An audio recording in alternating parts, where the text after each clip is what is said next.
году у нас был удачный сезон, первый этап этого сезона мы, откровенно говоря, провалили и на льду, и в раздевалке были проблемы.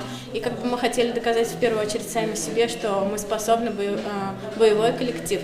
Настраивали то, что мы как бы не индивидуальности, а командный дух, командная игра. Ну, в общем, я думаю, у нас получилось, мы всем все доказали.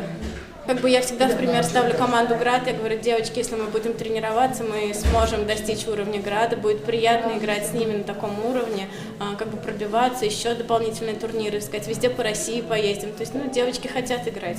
Каждый год к нам подтягиваются девочки, то есть мы набираем, кто вырастает, кому исполняется 18 лет. Но детский хоккей в Казани в упадке, я так скажу, потому что маленьких девочек, ну, так скажем, не финансируют, они сами скидываются на игры, на судей, и как бы это, ну, обидно. Но меня радует то, что несмотря на финансовые трудности, в команде более 40 человек, ну, я имею в виду девочек, то, что они все равно не бросают это дело, и все играют.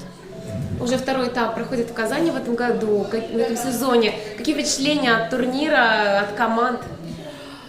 Ну, нам все нравится, конечно, очень тяжело играть дома, большая ответственность, все приходят, родственники, семьи, нагрузка такая. На следующий год очень хотели бы побывать в Екатеринбурге, съездить в команде «Малахит» поиграть. Ну, а так нам все нравится, лига организована очень чудесно, в этом году вообще никаких пробелов нет, просто супер. Что на будущее желаете лиге женского хоккея? Ну, даже, я так скажу, увеличить географию, наверное, чтобы было побольше дивизионов, чтобы все команды подтянулись к нам, вот, и чтобы, ну, как бы в каждом большом городе России образовалась женская команда. Я знаю женщин и девушек очень много по России, хоккеисты, которые хотят играть.